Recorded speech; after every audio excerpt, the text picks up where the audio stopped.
입니다. 잠시 후 일타경제 코너 권혁중 경제평론가와 경제 이슈 풀이해드리고요. 이어서 정치토크 거두절미 각설하고로 이어가겠습니다. KBS 1라디오의 모든 프로그램 유튜브에서도 함께할 수 있습니다.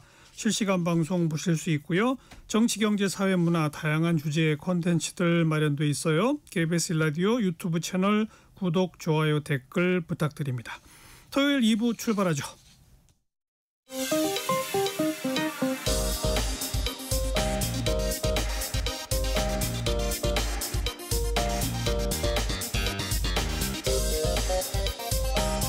팩트체크 진짜 뉴스 정관용의 시사본부 KBS 1라디오 들어보면 압니다. 권혁중 경제평론가 나오셨습니다. 어서 오세요. 네, 안녕하십니까. 상생 페이백. 네. 이건 또 뭡니까? 네, 정부가 이번에 상생 페이백 제도를 발표했는데요. 이건 명확합니다. 그냥 작년보다 더 많이 소비를 하면 그 증가분에 대해서 디지털 오늘의 상품권으로 환급해주겠다. 한마디로 소비 진작을 위해서 내놨습니다. 그래서 정확한 내용은 그렇습니다. 올해 9월, 10월, 11월 카드 소비액이 작년도 월 평균 카드 소비액보다 증가를 한다. 그 증가분의 20%를 디지털 오늘의 상품권으로 환급해 주겠다라고 발표했고요. 네. 예상 규모가 좀 큽니다. 전체적으로 보면 1조 3,200억 원의 예산이 확보되어 있는 상태거든요. 이건 세금으로. 맞습니다. 그래서 요걸로 이제 돌려주는 건데 저는 이게 약간의 역진성도 있는 것 같아요. 왜 그러냐면 이 역진성이 뭐냐 그러면 돈 많이 쓰는 부자들한테 유리한. 그러니까요. 이게 소비가 증가되는 그 증가분에 대해서 돌려주는 거거든요. 예. 그러면 지금 좀 어려우신 분들은 소비가 증가될 수가 없잖아요. 그래서 이게 소비를 많이 하시는 분들, 좀 여유가 있으신 분들이 결국에는 환급을 받아갈 수 있는 부분이다 보니까 예, 약간의 역진성도 좀. 근데 그래도 이거는 돈으로 주는 게 아니라 상품권으로 주는 거니까 역시 또 소비하라는 거죠. 맞습니다. 이 디지털 오늘의 상품권으로 이제 환급을 해주게 됩니다. 이게 얼마를 환급해 주느냐? 최대 3개월이니까요. 30만 원 한도로서 이제는 월 10만 원씩 해서 환급해 주는 거고, 예를 들어서 작년에 제가 100만 원 월 평균 카드 소비액이 100만 원이었습니다. 이걸 제가 9월에 110만 원을 썼다. 그럼 10만 원이 증가되잖아요. 그 10만 원에 대한 20%, 그러니까 2만 원이 환급이 되는 거고, 이런 식으로 해서 이제는 최대 30만 원까지 환급을 받을 수 있게 됩니다. 신청 자격은 어떻게 돼요? 우리나라 국민 당연히 되고요. 외국인도 됩니다. 외국인도? 예, 외국인도 이제 가능하고요. 예, 다만 외국인은 외국인 등록증을 발급받은 자에 대해서 이제 하나 써주게 되고요. 그다음에 본인 인증을 거칩니다. 그렇기 때문에 본인만 신청이 가능하십니다. 언제까지 어떻게 신청하는 겁니까? 네, 9월 15일부터 신청 접수를 받고요. 이게 11월 30일 자정까지 신청하시면 되는데, 한 번만 신청하시면요, 이게 3개월 대한 그 소비 증가분에 대해서 다 정리가 되기 때문에 그 사이에 한 번만 신청하시면 됩니다. 근데 이게 신청이 9월 15일부터인데 신청이 몰릴 거로 지금 예상을 하고 있어서 출생연도 끝자리 숫자에서 5부제로 진행을 합니다. 그래서 9월 15일에는 출생연도 끝자리가 50이신 분들이 신청하고 16일에는 6일 이런 식으로 해서 5부제로 신청이 되고요. 그 소비 쿠폰하고 똑같군요. 예, 맞습니다. 그래서 몰리니까. 근데 이제 한 가지 팁을 드리자 그러면 정부가 이번에 페이백 발표하면서 똑같이 발표했던 게 소비 복권이라는 또 이벤트를 발표했어요. 그건 또 뭐예요? 소비 복권은 이 소비 페이백을 조금 확산시키기 위해서 5만 원당 한 장의 복권을 줍니다. 그래서 내가 5만 원을 내가 썼다. 그러면은 한 장의 복권이 나오고 총 10장을 받을 수 있고, 이게 복권입니다. 추첨을 통해서 1등을 10명을 뽑는데 이게 저도 깜짝 놀랐습니다. 1등 2천만 원 줍니다. 그래서 쓰라 이거죠. 써라. 그러면은 이제 10장, 최대 10장을 주고 1등 10명 2천만 원에 이제는 디지털 오늘의 상품권으로 요것도 이제는 줍니다. 그래서 이거 저도 됐으면 좋겠는데, 어쨌든 간에 이게 소비 복권은요 10월 12일까지 접수거든요. 그러니까 어차피 내가 페이백을 신청할 거다 그러시면 그냥 오부제에 맞춰서 빨리 신청하는 게 낫다. 예, 그리고 또 한 가지는 이 공문에 저도 깜짝 놀랐는데 이런 얘기가 있습니다. 재원 소진 시에는 신청 선착순 기준으로 지급이 된다. 그럼 어차피 신청하실 거면 빨리 해야죠. 빨리 하시는 게 그냥 좋다라고 말씀. 재원이 한정돼 있으니까. 네. 나는 그 과거보다 내가 카드를 더 쓴 게 맞지만 결국은 못 받을 수도 있네요. 네, 맞습니다. 그래서 미리미리 신청하는 게 좋다. 네, 그 선착순 기준으로 지급된다 이렇게 나와 있기 때문에 어차피 하실 거면은 그냥 오브제에 맞춰서 빨리 하시는 게 낫다라고 말씀드립니다. 근데 뭐 대부분의 사람이 내가 작년 9월달에 카드 얼마 썼는지 이런 거 몰라요. 맞습니다. 금년에 내가 얼마 쓸지도 모릅니다. 맞습니다. 그럼 내가 정말 얼마를 받을 수 있는지 내가 스스로 계산하기는 어려울 것 같은데 네. 내가 카드를 더 쓸지 안 쓸지도 모르지만 일단 신청해두면 다 되는 거군요. 맞습니다. 이게 9월 15일에 상생페이팩.kr이라는 사이트가 지금 열려 있어요. 열려 있는데 접수는 아직 안 받고 있고요. 9월 15일부터니까 그래서 포털 이런 데 가셔서 상생페이팩.kr을 검색하시면 사이트가 나오고 있고 거기에 들어가면 작년에 내가 월평균 카드 소비액이 얼마인지가 나옵니다. 그러면 내가 그걸 확인하고 또 한 가지 내가 지금 얼마를 또 쓰고 있는지 이것까지도 계산이 되기 때문에 한눈에 볼 수 있게 됩니다. 네. 뭐 어디서 쓴 카드든지 다 적용됩니까? 그렇게 안 되는 데가 있습니까? 안 되는 곳도 있습니다. 예. 소비 쿠폰하고 비슷하겠군요. 맞습니다. 그래서 이제는 이게 어렵게 생각할 필요 없이 소비 쿠폰 여러분 쓰는 곳이 있고 못 쓰는 곳이 있잖아요.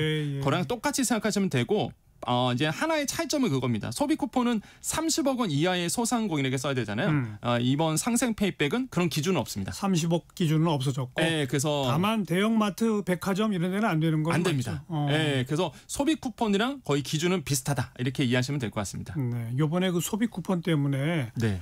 동네에 그 30억 이상 매출 올리는 알짜배기 음식점들 뭐 상점들이 다 공개됐대요. 네, 맞아요. 그래서 저도 보면서 아니 여기가 30억 원이 안 된다는 얘기야? 뭐 이런 생각도 들고 반대로 이런 데가 30억이 넘어? 맞습니다.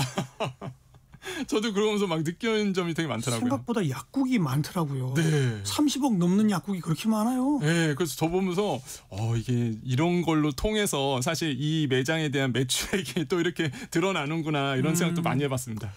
그나저나 그 소비 쿠폰 받은 거 또 이제 2차분도 또 10만 원 나올 또 되잖아요. 그것도 카드로 나오잖아요. 맞습니다. 그거 사용한 것도 여기 합산돼요? 합산 안 됩니다. 그건 빼고. 소비 실적에서 포함되지 않습니다. 야, 그러면 뭐 전 국민 대부분이 15만 원씩을 받았으니까. 네.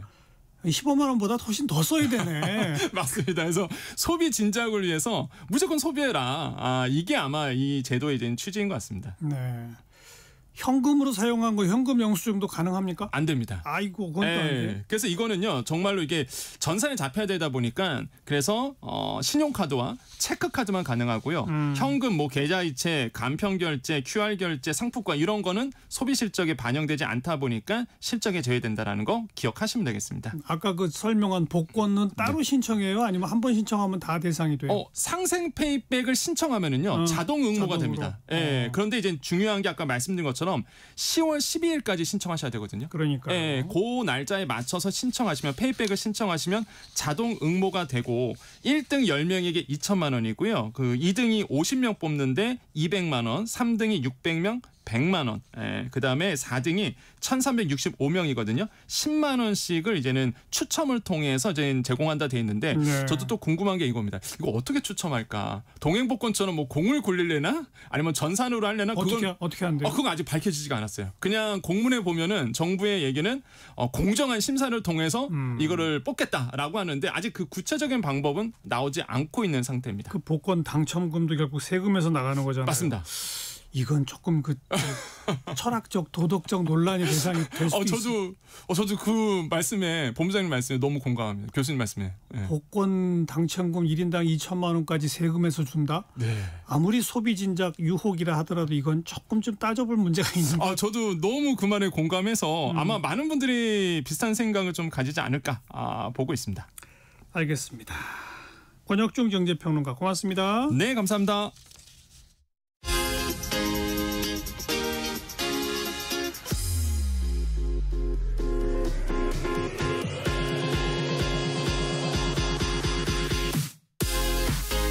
대한민국 시사의 중심 토요일 일요일 낮 12시 10분 KBS 1라디오 정관용의 시사본부.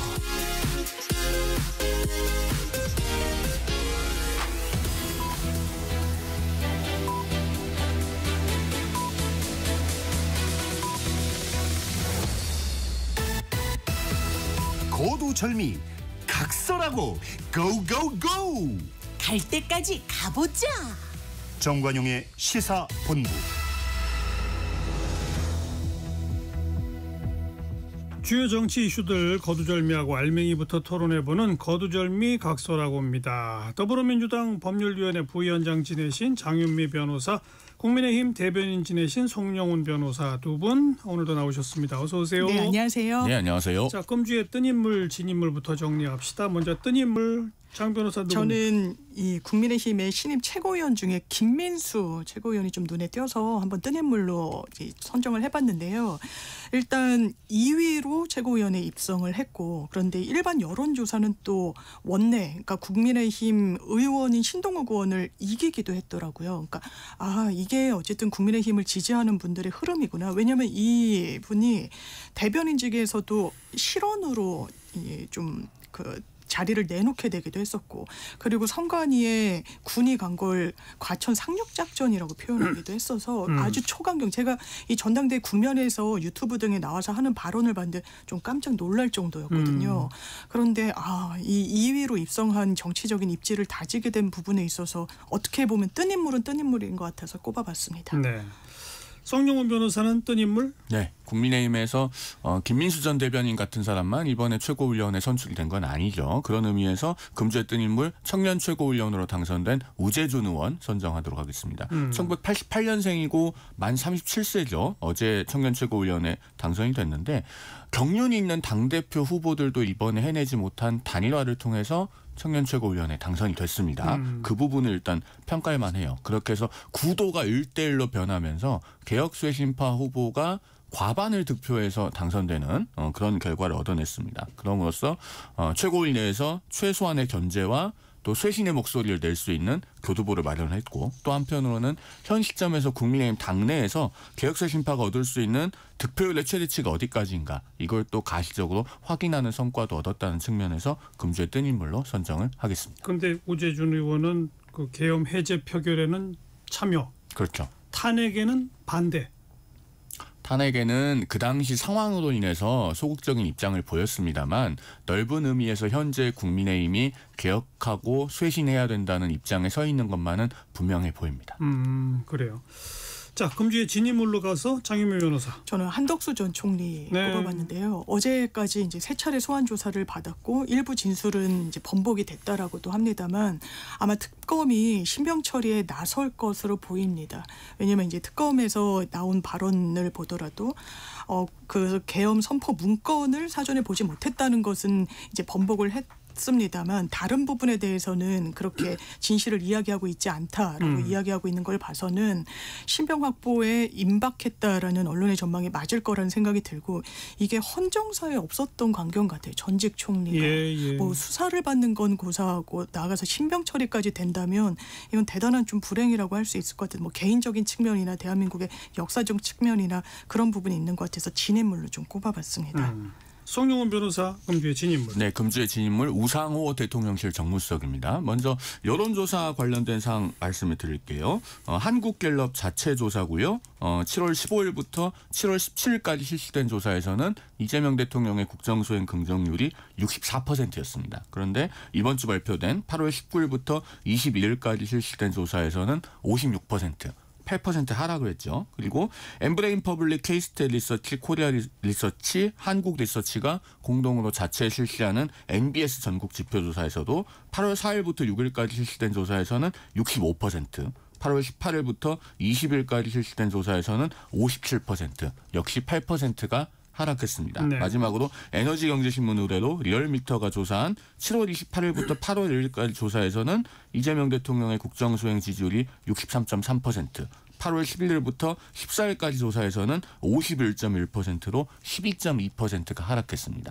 대통령의 국정수행 긍정률을 조사하는 우리나라 3대 조사에서 이렇게 일제히 큰 폭으로 하락했는데 공통된 원인이 조국 전 장관 등에 대한 사면 복권으로 지적이 되고 있죠. 그런데 우상호 수석이 이번 주에 기자간담회에서 무슨 얘기를 했습니까? 정치인 사면의 가장 큰 피해자는 이재명 대통령이다. 그렇게 말했죠. 이렇게 얘기를 했어요. 그런데 누구도 사면하라고 강제하지 않았습니다. 이런 이름들이 사면 대상 명단에 오를 때 이미 국민들께서 반대와 비판의 목소리를 냈는데 고유 권한이라면서 사면을 강행을 했잖아요. 그런 상황에서 정무수석이 이렇게 대통령이 피해자처럼 말한다면은 민심이 떠나는 것을 점점 더 가속화할 뿐입니다. 우상호 수석이 이런 태도를 견지한다면 아마 보수의 아버지까지는 되게 어렵더라도 보수의 큰 삼촌 정도로 평가받을 수 있지 않을까 한다는 말씀을 드리면서 금주의 진인물로 선정하겠습니다. 뭐 대통령한테 사면하면은 지도가 떨어질 겁니다라고 미리 보고했더니 대통령이 그래도 할 일은 해야지라고 했다면서요? 네, 그 얘기가 나온 거 아마 그런 것 같아요. 이제 조국 전 대표에 대한 이 사면이 긍정적인 요소로 미치지 못하죠. 큰 틀에서 정치인 사면을 했을 때 지지율이 올라간 전례는 없고 이제 항상 하락했는데 예. 거기에 더해서 그렇다면 그리고 우상호 정무수석이 큰 틀에서는 대통령 피해자다 이게 그 인터뷰 내용의 핵심이 아니고 이런 민심을 겸허히 새기겠다라는 이제 좀 취지였고요. 아마 이제 종교계, 진보 이제 학계 그리고 문재인 전 대통령까지 조국 사면이 이루어져야 된다. 그러면 어쨌든 어느 시점인가는 조국 전 대표의 사면이 이루어질 게 기정사실화로 굳어졌는데 그러면 12월 크리스마스 때 하면 이 부분도 지방선거가 좀 임박해 있어서 더 아마 언론 여론의 역풍이 좀 예상되는 부분이 있고 3.1절 특사는 더 그렇고요. 예. 그런 면을 좀 종합적으로 고려한 것으로 보입니다. 뭐 사면에 대해서는 오래전에 얘기했으니까. 딱 한 말씀만 더 드리면 다음 사면으로 정진상 전 민주당 정무조정실장이나 이화영 전 경기도 평화부지사처럼 이재명 대통령과 공동 피고인의 지위에 있는 인물들이 포함된 것이 아니냐는 우려 섞인 지적들이 나오고 있습니다. 만약에 그런 사면이 현실화된다면 그때는 우상호 수석이든 누구든 다시는 사면의 가장 큰 피해자가 대통령이라는 이야기 할 수 없을 겁니다. 지금 민심이 경종을 울리고 있을 때 새겨들어야 된다라는 말씀을 드리겠습니다. 뭐 그거는 이제 또 그때 가봐야 알죠. 정진상 이화영 씨가 언제 사면될지는 또 그때 가봐야 되는 거고. 아까 한덕수 전 총리 얘기했는데 지금 특검에서는 내란 중요 임무 종사와 내란 방조 요 사이에서 왔다 갔다 한다던데. 그렇다고 하더라고요. 법률가들이니까 그게 무슨 의미예요? 이제 내란 방조는 내란 죄의 주체는 이제 대통령이지 않습니까? 예. 이 범행을 용이하게 하는데 어떤 수단적인 그런 어떤 지원만 있었을 것인가? 아니면 주요 임무 종사자는 이상민 전 장관이 구속 기소됐을 때 내란의 주요 임무 종사자였지 않습니까? 그렇죠. 그럼 이를테면 하나의 이 수족처럼 본인이 굉장히 할 수 있는 그 범주에서 장관으로서의 어떤 직책에서 단전단수를 지시했달지 그 부분에 어떤 구체적인 지시를 내렸달지 이런 부분과 관련해 가지고 그러니까 약간 사실관계를 어떤 측면에서 조망하느냐에 따라서 의율하는 법령이 좀 달라지는 것 같습니다. 그 좀 기준이 애매할 것 같은데요. 일단 저는 한덕수 전 총리에 대해서는 일관되게 비판적인 입장을 견지해왔다는 점을 말씀드립니다. 예. 그래서 지금 이 자리에서도 한덕수 전 총리께는 촉구드리고 싶은 점이 있어요. 일단 국민 앞에 나와서 본인이 그 국회에서 말한 것이나 헌재에서 증언한 것이나 사실과 다른 부분들이 지금 나오고 있잖아요. 맞아요. 그러면은 이번에 번복했잖아요. 그렇죠. 스스로. 그러니까 비상계엄 당일에 본인의 행적에 대해서는 역사적으로 중요한 순간에 책임 있는 위치에 있었던 인물로서 진실을 선제적으로 소상히 진솔하게 말씀드릴 필요가 있습니다. 그걸 해야 된다는 말씀을 드리고요. 다만 예. 지금 형사적으로 어떤 책임이 있는지에 대해서는 약간은 불분명해 보이는 그 지점이 있습니다. 그거 애매해요. 왜냐하면은 특검이 지금 어떤 얘기를 하냐면 헌법적 책무를 이야기하거든요. 그러니까 국무총리니까 대통령을 보좌하는 기관이고 뭐 국무회의의 부의장이고 등등 하니까 이런 비상계엄을 못하도록 적극적으로 뜯어 말렸어야 되지 않느냐라고 하는 의미로 이해됩니다. 예. 그런데 그런 헌법적 책무는 당연히 존재합니다만 책무를 위반했다고 우리가 바로 형사적으로 범죄가 되진 않거든요. 그러니까 뭔가 범죄 구성 요건에 딱딱 들어맞는 사실관계를 확정하지는 못했기 때문에 그래서 지금 특검보가 브리핑을 할 때도 이 헌법적 책무를 이야기하는 것이 아닌가 보여서 최종적으로 형사적 판단이 어떻게 날지는 조금 더 지켜봐야 되는 측면도 있지 않나 하고 보여집니다. 그러니까 국무회의를 뭐 조속히 빨리 끝내갖고서는 바로 계엄이 선포 가능하도록 도왔다. 그러면 그게 방조가 되는 거예요? 그런데 이게 그래서 그런 것 같아요. 본인은 말리려고 국무위원들을 다 불러모았다라고 하는데 이를테면 김용현 전 국방부 장관이랑도 배치가 되는 거예요. 김용현 씨는 일관되게 내가 계엄법에 따르면 대통령한테 건의할 때 행안부 장관이나 국방부 장관이 국무총리를 경유하게 돼 있거든요. 국무총리한테 건의해서 이제 국무회의도 의결하고 그러니까 심의하도록 되어 있는 부분이라서 다 처음부터 보고를 했다라는 거예요. 거예요. 그런데 한덕수 전 총리는 그런 적 없다. 나 문건도 전혀 본 적 없다라고 하니까 특검 입장에서는 이거 국무회의를 본인 말대로 국무위원들 의견을 들으려고 소집한 게 맞아? 왜냐하면 또 일부 국무위원들은 오고 있는데 정적수 딱 11명이 맞으니까 그냥 5분 만에 그냥 종결을 시켜버리거든요. 그러니까 그 대목이 예. 한덕수 전 총리의 주장대로 나는 말리려고 국무위원들을 모았다라고 하면 국무위원들을 다 앉혀놓고 결론 내리지 않고 계속 시간을 끌어야 맞는 건데 그렇죠. 맞습니다. 그게 아니라 5분 만에 끝낸 걸 보면 결국은 계엄 선포 가능하게 해준 거 아니냐라고 의심하는 거 아닙니까? 그리고 진술도 되게 성급하게 끝내려고 했다라는 진술이 확보됐다라고도 그러니까요. 나오고 있어서요. 이 한덕수 전 총리는 그 부분과 관련해서는 본인 주장을 관철할 수가 없을 거고 또 유인촌 전 장관한테도 전화했다는 거 아닙니까? 예. 시설 폐쇄가 실제로 또 이뤄졌고 그 문체부 산하 시설들. 그러면 이게 뭐 헌법적 책무도 언급합니다만 특검이 더 중요하게 브리핑에서 얘기했던 거 그 국무회의와 또 이런 통화 내역 그 이후의 사정들이거든요. 그래서 저는 신병 확보 영장 청구를 하더라도 거의 발부될 가능성 좀 높아 보입니다. 구속영장은 일단 청구할 걸로 보여져요. 예, 조은석 특검의 그간 스타일에 비춰보면 충분히 예상 가능합니다. 그렇기 때문에요. 수사 절차에 수동적으로 응하지 말고 국민 앞에 나와서 능동적으로 진실을 말해야 됩니다. 지금 한덕수 전 총리가 1949년생이니까요. 만 76세거든요. 그래도 그동안에 존경받는 공직자로 평생을 살아왔는데 지금 자칫 잘못하면은 오명을 끝으로 커리어를 마감하게 생겼습니다. 그런 일이 생기는 것을 그래도 조금이라도 피해보려면은 국민 앞에 나와서 진솔하게 당시의 상황에 대해서 소상하게 털어놓아야죠. 네. 그게 없이 구속된다면은 한덕수 전 총리에 대한 역사적 평가까지도 크게 영향을 받을 수도 있다라는 생각이 듭니다. 이제 추경호 원내대표 등 국민의힘 의원들을 상대로 한 뭐 수사 및 신병 확보 시도까지 갈 거라고 보죠. 네, 저는 갈 거라고 보고 이미 이제 추경호 전 원내대표 같은 경우에는 피의자로 이제 조사를 받고 있고 또 최근에는 그 당시에 윤석열 전 대통령이랑만 통화한 게 이제 드러났었는데 한덕수 전 총리와도 통화를 했더라고요. 그러니까요. 그 계엄의 당일에.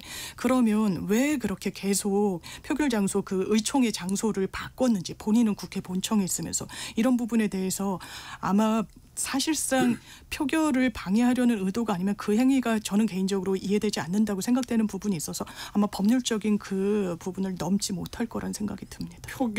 계엄 해제 표결에 참여 못하도록 하기 위해서 이렇게 저렇게 장소를 바꿨다라고 하는 논리적 추론은 너무 당연한 거 아닙니까? 글쎄요. 그 당시 상황에 대해서는 좀 더 면밀하게 아마 분단위로 좀 살펴볼 필요가 있을 것 같다라는 생각이 듭니다. 그런데 사실은 의총 장소가 어떻게 공지되더라도요. 헌법기관이면은 그 상황에서 어디로 가야 되는지는 저는 분명했다고 봅니다. 그러니까 그 계엄해제 표결에 들어오지 않은 개별적인 국회의원들이 각자 본인의 그 정치적인 오판이라고 해야 될까요? 네. 혹은 실책이라고 해야 될까요? 그런 부분에 대해서는 겸허하게 인정할 필요가 있는 것이지 그것을 그 당시 원내대표의 탓을 하면서 그 뒤에 숨는다고 해서 그것이 가려질까라고 하는 생각이 개인적으로는 있거든요. 뭐 그 당시에 한동훈 대표도 대표 이름으로 모든 의원에게 빨리 본회의장으로 모이라라고 하는 연락을 다 취한 상태였으니까 국민의힘의 현역 의원들은 추경호 원내대표의 연락, 한동훈 대표의 연락을 다 동시에 받은 거예요. 네. 동시에 받은 생타에서 결국은 이래라 누구 말을 따를 것이냐를 정치적 선택을 한 거 아니에요? 그렇죠. 간단히 말하면 18분이 이제 표결에 18명은 한동훈 했고. 대표의 말 쪽으로 정치적 선택을 한 거고 네. 나머지는 다 반대로 선택한 거 아닙니까? 뭐 예외에 해당하는 분들이 몇 분 있긴 합니다. 해외 출장에 가 있었거나 그건 뭐 어쩔 수 안철수 의원이나 최영두 의원처럼 늦게 도착했거나 혹은 김혜지 의원처럼 담을 넘으려고 했는데 넘지 못했거나 뭐 이런 분들이 일부 존재하니까 그분들은 빼고 얘기를 해야 될 건데요. 어쨌든 당시 원내대표에게만 책임을 미룰 문제는 아니다라는 그러니까 부분을 좀 말씀을 드리고 싶습니다. 그런 의미에서 결국 본회의장에 뭐 사정 때문에 못 온 사람 빼고 나머지 안 온 사람들은 다 정치적 선택을 한 거예요. 한마디로. 추경호 원내대표 따라서 눈치 본 거죠. 쉽게 말하면. 그러니까 그런 부분에 대해서는 진솔하게 좀 과오를 인정하고 반성하고 그런 것들이 국민들의 마음을 국민의힘이 다시 얻기 위한 밑거름이 되어야 되지 않나라는 생각이 저는 개인적으로 하고요. 그다음에 추경호 전 원내대표 같은 경우는 이제 한덕수 전 총리와의 밤 11시 12분 통화 기록도 확인이 됐고 그다음에 윤 전 대통령과의 밤 11시 22분 통화 기록도 확인됐습니다. 예. 그리고 그 이후에 다 같이 국민의힘 당사를 떠나서 국회 본청 안으로 들어갔거든요. 그러면은 그 이후에 또 어떤 일들이 있었고 어떤 소통이 있었는지에 대해서는 사실 역사적 진실을 가리기 위한 차원에서의 확인은 필요하다고 저는 생각합니다. 네. 아니 지금 이번 전당대회에서 이른바 탄핵의 찬성이냐 반대냐를 놓고 싸웠잖아요. 근데 네. 그 시점에 탄핵에 반대한 사람들에게도 뭐 일말의 논리적인 할 말은 있다고 생각해요. 탄핵이 아니라 꽃 탄핵이 아니라 그 당시 여기저기서 언급이 됐던 대통령의 자진 조기 하야, 뭐 개헌을 고리로 한 무슨 어쩌고 뭐 이런 등등의 다른 대안을 말로는 할 수 있다고 저는 생각해요. 그것이 누가 옳으냐 그르냐를 떠나서. 근데 반대로 계엄 자체의 해제 의결을 하는 본회의장에 내가 갈까 말까라고 하는 걸 결정하는 거기서는 별로 다른 할 말이 없는 거 아니에요? 그러니까 이 부분이 이른바 친윤으로 분류되는 의원은 그날 김용현 전 장관이랑 통화를 했다는 게 또 추가로 나오기도 했어요. 본인의 잘못을 덮어야 된다면 탄핵에 찬성하기는 쉽지 않았을 거란 생각이 들고 본회의장의 표결에 충분히 참석할 수 있도록 본회의장에 안착했으면서 참여하지 않은 의원들이 있어요. 그러면 외부에서는 그렇게 보는 거죠. 이 상황을 지금 국회 표결이 대단히 긴급하게 이루어져야 되는 상황을 외부에 보고한 것이 아닌가.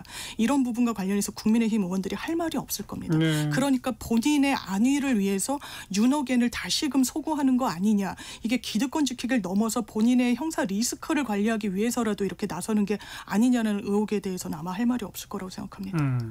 윤호개인이라고 하는 얘기가 여기까지 가네요. 결국은 계엄 자체에 대한 찬성으로까지 가는 거 아니냐 이런 거죠.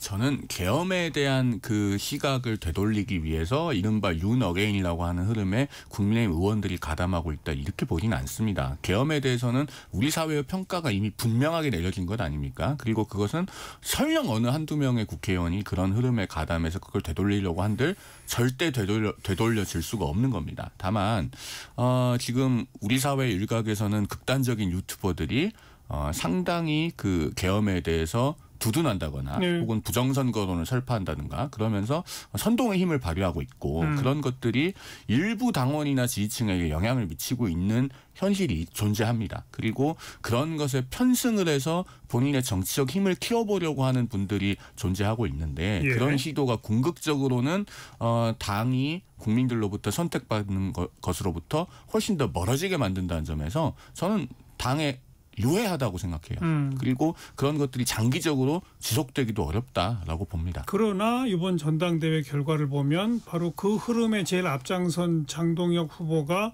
1등인지 2등인지 모르겠습니다만 결선 투표에 갔잖아요.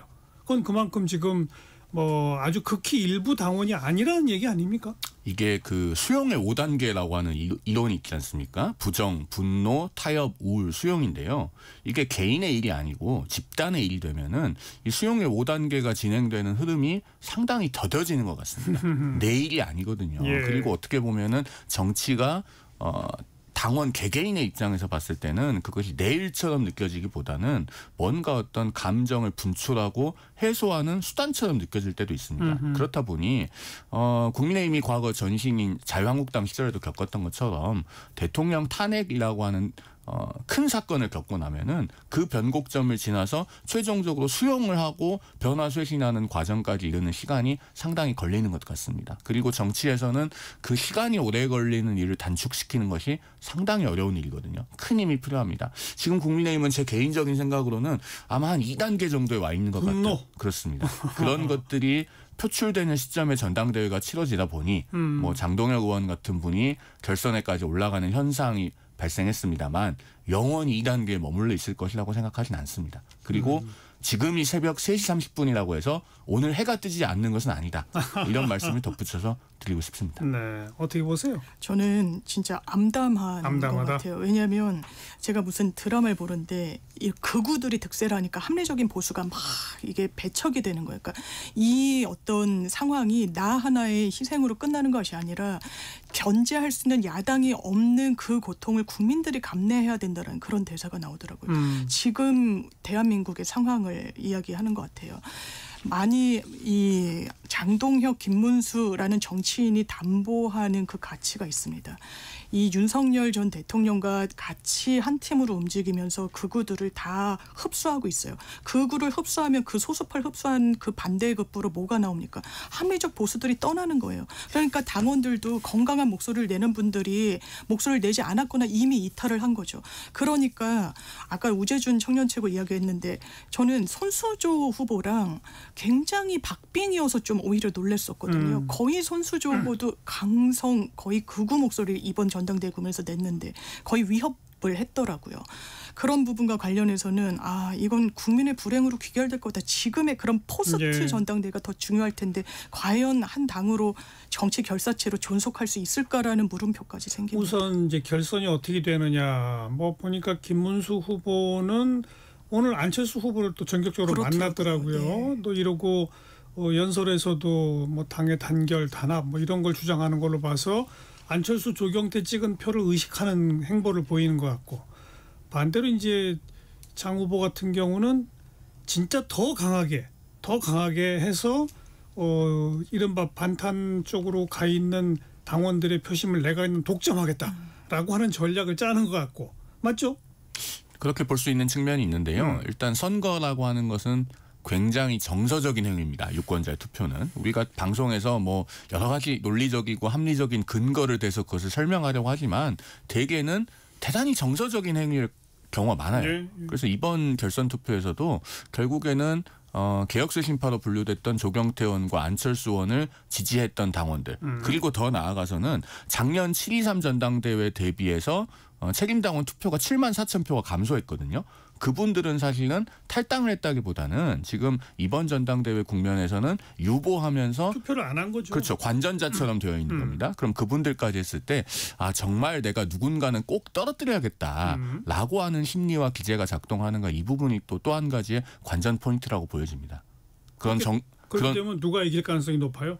아무래도 지금 장동혁 후보 같은 경우에 변신을 반복해왔죠. 한동훈 전 대표와 함께 전당대회 출마해서 수석 최고위원으로 당선이 됐지만은 그 지도부가 붕괴하는 데 일조했고 지난 대선 경선 때 김문수 후보의 상황실장이었지만 대선 경선에서 승리하고 당 사무총장을 맡아달라고 하니까 한덕수 후보와의 단일화를 위한 나의 역할이 남아있다. 라고 하면서 사무총장을 고사했어요.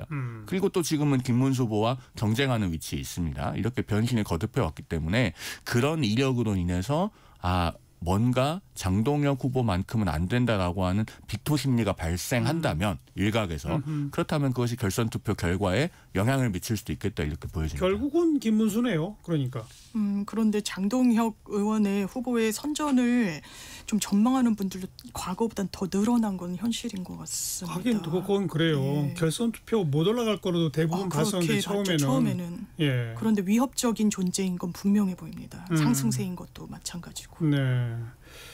그래서 결국 누가 될지. 그다음에 이제 우리 아까 장 변호사는 분당 이야기를 자꾸 꺼냈는데 그런데 안철수 뭐 한동훈 이런 분들이 분당의 분자도 안 꺼내죠 지금. 아니 그 집 주인이요. 안방에 누가 들어와서 앉아있다고 해서 그 집을 금방 버리고 새 집 구하러 다닙니까? 그러진 않잖아요. 제가 늘상 말씀드립니다마는 계엄에 반대했고 탄핵에 찬성했고 또 국민의힘에 변화와 쇄신이 필요하다고 생각하고 있는 정치인들과 그 지지층은요. 우리가 보수의 진짜 주인이다라고 하는 주인의식을 가지고 있습니다. 아니 평시에 한밤중에 갑자기 비상계엄을 하고 국민에게 총뿌리를 들이대고 국회에 군대를 보내고 하는 것이 보수의 진짜 모습이 아니거든요. 그것이 굉장히 이례적이고 극단적이고 이상한 일인 것입니다. 그런 것을 옹호하거나 두둔하는 분들이 보수의 주인이 될 수는 없는 거예요. 그렇다면은 더 많은 건강한 당원들과 함께하도록 노력을 해서 그 안방을 되찾을 생각을 해야지 어디 가서 새 집을 짓겠다? 글쎄요. 박지원 의원이 분당을 했으면 하면서 방송에서 그런 말씀을 하시던데 박지원 의원이 과거에 분당을 본인이 해보셨기 때문에 상당히 쉽게 생각하는 것이 아닌가 하는 생각이 듭니다. 집주인이 안방에 누가 들어왔다고 새 집 보러 다니느냐라는 표현을 쓰셨는데 근데 이 집주인은 안방에 들어온 사람이 아주 따뜻한 밥상 받고 자기는 그 문간방 쪽으로 쫓겨나서 밥상도 못 받는 그런 어떤 처지에 상당한 기간을 보내야 되네요. 그죠? 그렇죠. 그러니까 같이 한 지붕 아래 있을 수 있을 것인가. 과연 현실적으로 같이 있을 수 있냐라는 의문이 즉각적으로 제기될 수밖에 없고, 이를테면 장동혁 후보 같은 경우에는 전환기를 공청 줄 거냐 한동훈을 줄 거냐라고 난 전환기를 줄 거다라고 이야기하는 지경까지 온 거예요. 지금 국민의힘. 그러니까 문간방에서 밥상도 못 받는 신세죠. 예. 그러나 그래도 우리는 되찾겠다. 그게 이제 송 변호사의 주장이고. 그렇습니다. 자, 1시 35분 향해 갑니다. 잠깐 교통정보 전해드릴게요. 서휘영 씨. 네, 이 시각 교통정보입니다. 먼저 서울 시내 상황입니다. 서부간선로 성산대교 방향 금천교부터 지나는데 50분가량 걸립니다. 강변북로 구리 쪽으로는 성산대교에서 반포대교까지 정체입니다. 이어서 고속도로인데요. 수도권 제1순환선 판교에서 일산 방향, 소래터널에서 송내까지, 또 김포에서 자유로까지 속도가 더디고요. 이후 양주 요금소에서 노고 1터널까지 정체입니다. 계속해서 서해안고속도로 목포 쪽으로는 안산분기점에서 3km가량 속도 내려갑니다. 이후 대천 부근 1차로에는 추돌 사고 나서 주의하셔야겠습니다. 경부고속도로 서울 방향입니다. 달래내고개에서 반포까지 정체입니다.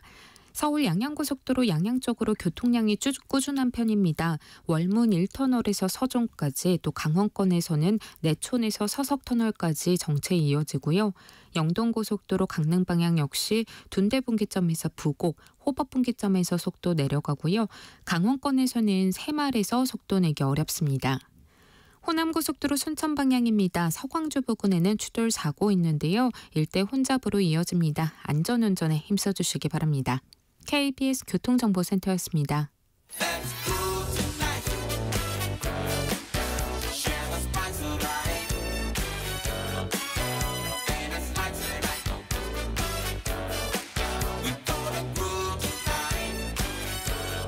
국민 MC 정관용. KBS 1라디오 정관용의 시사본부. 들어보면 달라요.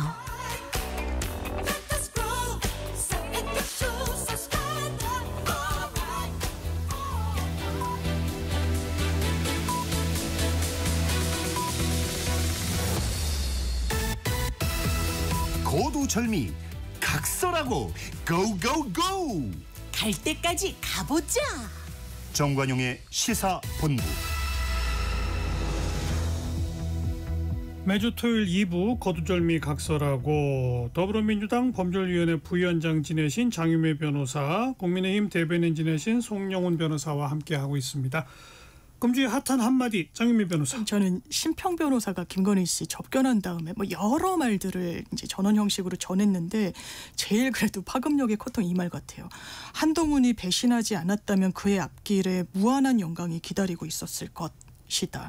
본인은 이제 김건희 씨는 그런 말 한 적 없다라고 얘기했습니다만 그 인식을 그대로 드러내고 있는 것 같아요. 이제 무한한 영광? 그러면 그게 어디서 좀 촉발될 것이냐. 윤석열 대통령이 무한한 권한을 갖고 있어야 무한한 영광을 줄 수 있는 지위에 있겠죠. 대단히 부적절한 인식을 하고 있고, 또 이렇게까지 인식을 한다고 심평 변호사가 또 라디오 인터뷰에 출연해서 이야기했는데, 거의 한동훈 전 대표가 쿠데타를 일으키려고 할 정도였다고 인식을 해가지고 이걸로 막을 수밖에 없었다. 이것을 우리가 계엄으로 제지할 수밖에 없었다라는 취지로 또 이야기를 했고, 그 인식은 본인과 김건희 씨가 동일하다라는 것도 소개를 해서 정치권에 또 만만치 않은 파장을 일으킨 2주의 한마디였던 것 같습니다. 근데 이거 진짜 왜 그 접견에서 한 얘기를 또 김건희 측은 내가 전혀 그런 말 한 적 없다 그러고, 이건 뭐예요 도대체? 그 말이 너무나 큰 파장을 불러일으켰기 때문에 아마도 주워 담는 것이 아닌가 하는 의심이 듭니다. 왜냐하면은 이게 정말로 하지 않은 말을 가공해서 전한 거면 심평 변호사도 사과하고 그 페이스북 메시지를 공식적으로 철회해야 맞거든요. 그런 일은 없고, 또 김건희 씨 측에서도 이 정도 사안이면요, 심평 변호사가 없는 말 지어냈으면 허위사실적 명예훼손으로 고소해야 돼요. 그런 조치가 없는 상황에서는 말 안 했다라고 주워 담는 것만으로는 믿기가 어렵습니다. 그리고 이 무한한 영광 발언은 정말 비판받아야 되는 것이요. 아니, 무한한 영광을 누가 줄 수 있다는 것도 사실은 말이 안 되지만 그걸 대통령 배우자가 줄 수가 있는 거예요? 선출된 권력도 아닌 사람이. 그리고 위헌 위법한 비상계엄 앞에서 국민의 편에 서지 않고 그 무한한 영광인지 뭔지를 누리는 쪽에 함께한 분들이 어떻게 됐는지 딱 세 사람만 짚어보겠습니다. 김영현 전 국방장관.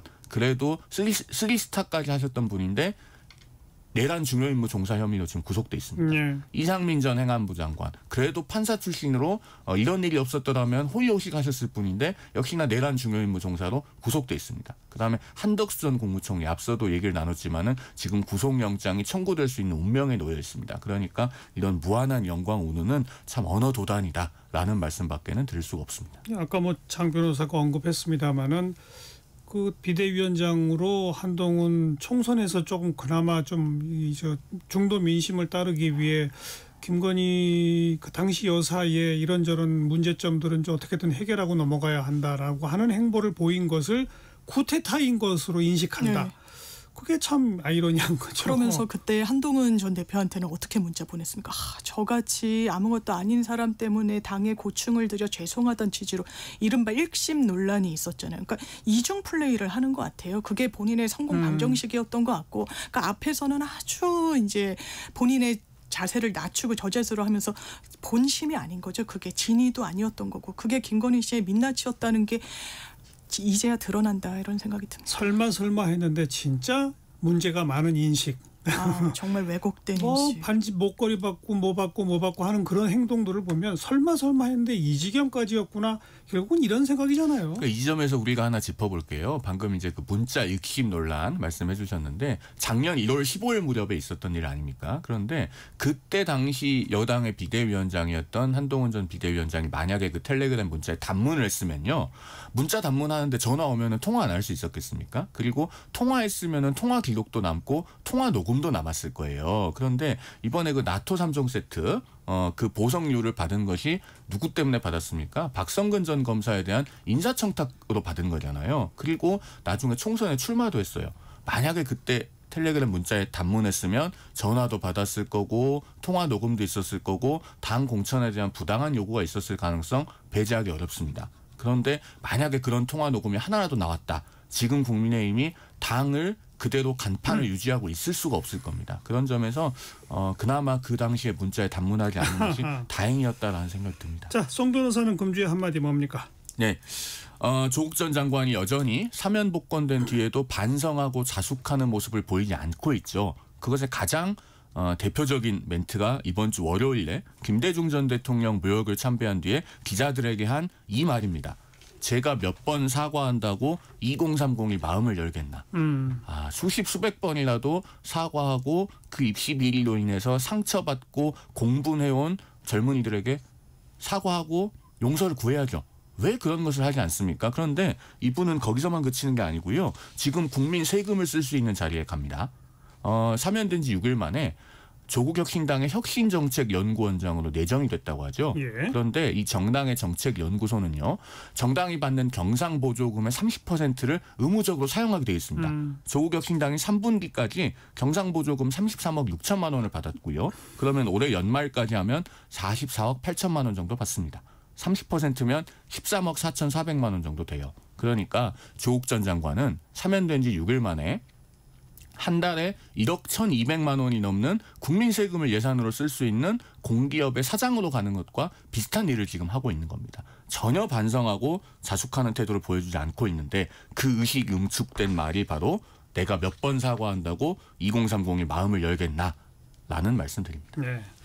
자, 지금 이제 국회에서 연일 법안을 상정하고 필리버스터하고 그 다음날 통과시키고 하는 행동이 이어지고 있는데 과거에는 필리버스터 한번 하면 국민적 주목도가 높았는데요. 상당히 봤죠. 예. 요즘은 아무도 관심이 없는 것 같아요. 이 필리버스터가 사실은 상당히 예외적인 절차여서 처음에는 좀 주목도가 높았는데 지금은 아예 뭐 상시화되고 있기도 하고 또 근본적인 제가 봤을 땐 그 문제는 보수 언론에서도 뭐 사설이나 칼럼으로 엄청 꾸짖는 것 같은데 국민의힘이 전혀 이런 부분이 마비돼 있는 느낌이에요.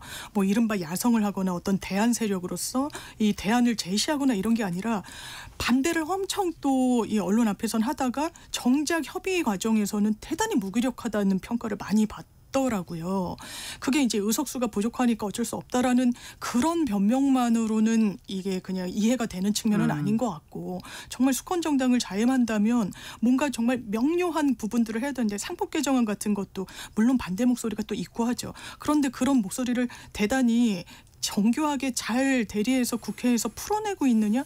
그러지 못하고 있는 게 좀 현실인 것 같아서, 같은 연장선상에서 국민의힘이 이제 필리버스터의 주체이니까요. 큰 주목을 또 못 끌고, 저번에 이제 방송법 때도 어떻게 보면 이제 아무 말 되지 않지. 미국은 필리버스터에서 해당 법안과 상관없는 현안을 언급하는 게 허용이 되지만, 이 우리나라는 국회법이 그렇게 안 돼 있는데, 전 정말 좀 초라했고, 오히려 이 발언 시간을 해봤더니 민주당 의원들이 필리버스터에서 더 오래 이야기를 하고 찬성 토론으로. 그러니까 이 원내 사령탑이 이제 송은석 원내대표가 비대위원장까지 이제 겸직을 하고 이래서 그런가라고 하지만, 그것만으로는 설명은 안 되는 것 같습니다. 아니 지금 그 24시간 되기도 전에 무제한 토론 종결안을 여당이 제출하고 있잖아요. 네. 그렇게 해서 24시간이 지나자마자 표결해서 필리버스터 끝내고 일사천리로 통과를 시키니 그것이 주목받기는 현실적으로 어렵죠. 그 원내 전략이 잘못됐다기보다는 힘의 우열 관계가 원내에서 너무나 뚜렷해서 그런 겁니다. 그러나 그렇다고 해서 아무것도 하지 않고 소수 야당이 문제되는 법안들을 프리패스할 수는 없는 겁니다.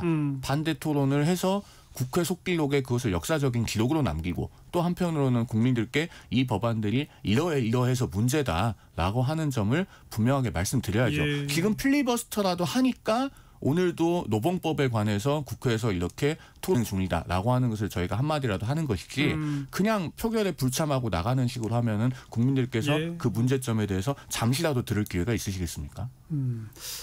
그 송영원 변호사 말을 제가 충분히 수긍하면서, 자, 그야말로 그 소수 야당으로서의 비애를 절감 안 할 수가 없는 거죠. 그죠? 그렇죠. 할 방법은 필리버스터밖에 없는데 국민적 관심도 제대로 못 끌고, 또 결국 법안 통과는 법률에 의해서 다수 여당의 뜻대로 하나하나 다 돼버리고, 정말 무기력한 거죠. 그러니까요. 작년 2월에 명품 가방 사과하고 이종석 대사 안내 보내고 의대 정원에 관해서 유화적인 담화를 하는 걸로 당에서 요구하는 걸로 했으면은 지금 이런 상황이 아닐 겁니다. 그러니까 늘 통탄스럽죠. 근데 지금 이제 어쩔 수 없는 거라고 국민의힘도 느끼는 거죠. 어쨌든 그럼에도 불구하고 이 노봉법 문제는 정말 짚고 넘어가야 되는 게요. 많은 분들께서 노봉법 문제를 사용자 대 근로자, 즉 노사의 대립관계로 여기는데요. 사실은 그게 아니고, 파업을 마음 놓고 할 수 있는 근로자는 우리나라에서 굉장히 소수입니다. 300인 이상 사업장에 근무하고 있는 근로자는요, 우리나라 임금 근로자 중에 5명 중에 1명꼴밖에 안 돼요. 그런데 그런 300인 이상 사업장에서는 노조 조직률이 한 37% 가까이 됩니다. 반면에 30인 미만 사업장의 우리나라 임금 근로자의 절반 가까이가 일하고 있습니다. 예. 노조 조직률이 0.1%밖에 안 돼요. 그리고 노봉법으로 인해서 사내 하청 등등까지 단체 교섭의 범위가 굉장히 확장됩니다만, 파업을 해도 금방 망할 것 같지 않은 회사여야지 파업도 하는 것 아니겠습니까?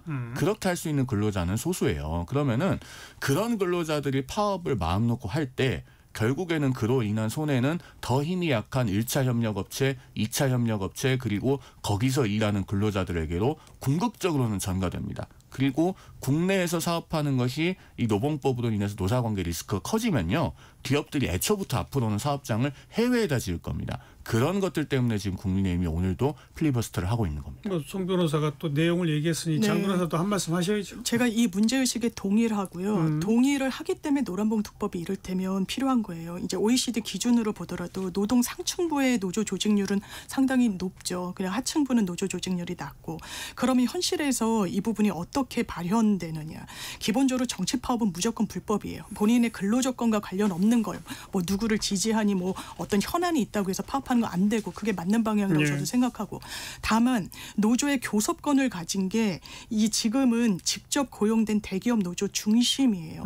하청된 이 노동자, 소속된 노동자들은 이거 자체가 본인의 근로조건, 임금을 조금 올려달라, 우리가 휴게 시간을 어떻게 보장해달라 하더라도, 근로조건에 하더라도 무조건 불법입니다. 현행 노조법에 따르면. 그러니까 그 범위를 현실화하자.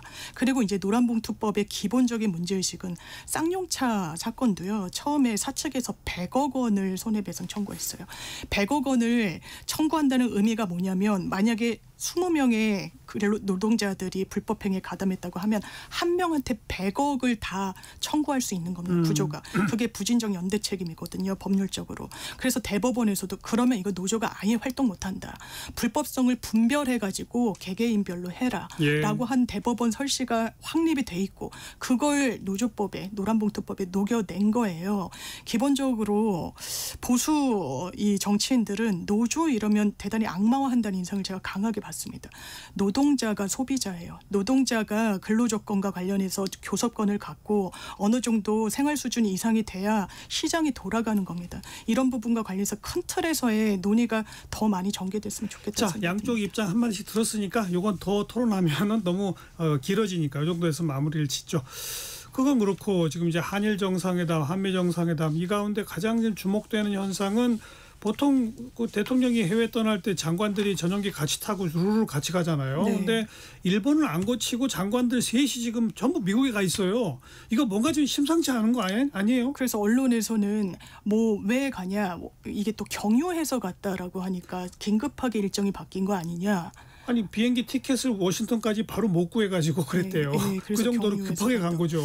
그러니까 혹시 뭐 소고기나 농산물에 대해서 이야기가 있지 않느냐라고 했지만 이제 산자부 장관이 그 부분에 대해서는 이제 아니다라는 취지로 이야기했고 미국의 압박이 거센 거냐라고 했더니 그런 상황은 아니다. 이제 말을 아끼면서도 아닌데 그렇게 다 달려갈까요? 그래서 사전 조율할 것이 좀 많다라는 게 이제 정부의 사실상의 공식적인 입장인 것 같고 정말 논의 테이블에 어떤 의제가 올라오고 어떤 결론을 내기 전까지는 왜 긴급하게 갈 필요가 있었는지에 대해서는 좀 알기 어렵지 않을까라는 생각도 듭니다. 아무튼 뭔 일이 있는 건 맞죠. 그렇죠. 역대 이런 현상이 없었습니다. 그러니까요. 지금 한일 정상회담을 하는데 우리 외교부 장관이 동행하는 것이 국제관리에 맞죠. 당연하죠. 그런데 한일 정상회담을 패싱하고 말씀하신 것처럼 워싱턴까지 가는 직항표도 못 구한 상황에서 경유를 해서까지 급거갔습니다.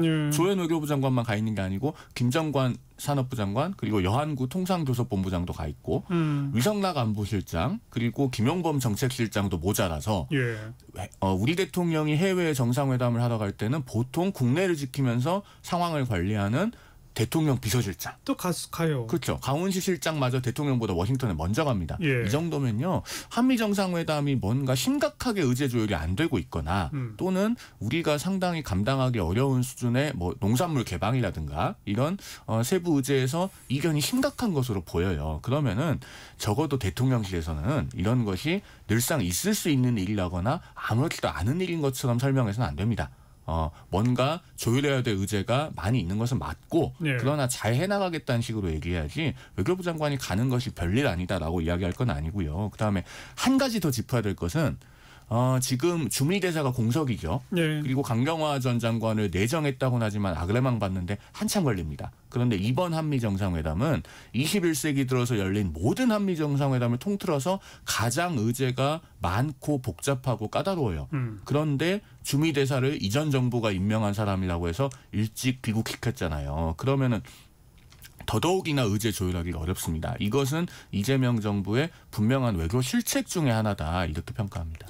그러니까 분명히 뭔 일이 분명히 있구나. 정말 이례적으로 장관들이 일본도 패싱하고 다 미리미리 가 있으니까 뭔 일이 있구나라는 의구심은 누구나 들 거거든요. 그래서 좀 뭔가 설명이 있어야 되잖아요. 그런데 이 부분을 그러면 정부에서 미리 설명할 내용이 없다? 아니 설명을 하면 이게 협상력과 봤을 때 도움이 되느냐라는 근본적인 좀 물음이 있고 요러저러해서 뭐 이러저러한 걸 사전 조율하기 때문에 이거는 완전 뭐 국익에는 도움이 안 된다라는 생각이 들고 또 한일 정상회담이 어떻게 보면 한미 정상회담의 하나의 수단처럼 사실 되는 부분이 있죠. 한일 정상회담을 먼저 하는 건 제일 반길 게 미국 정부예요. 한일의 관계가 돈독해지기를 지금 대중국 견제 차원에서 제일 바라는 게 트럼프 행정부니까 그렇죠. 미국에 좀 보여주기식으로 가는 측면이 분명히 있거든요. 그러면 정말 방점을 어디에 찍어야 되느냐.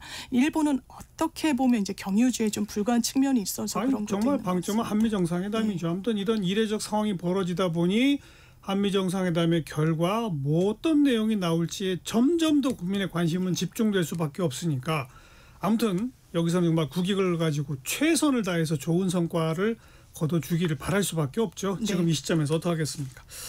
네, 거두절미각설하고 오늘 여기까지 더불어민주당 법률위원회 부위원장 지내신 장유미 변호사, 국민의힘 대변인 지내신 송영원 변호사 두 분과 함께했어요. 고맙습니다. 감사합니다. 감사합니다. 김건모의 잘못된 만남 들으시고요. 내일 뵙죠. 안녕히 계세요.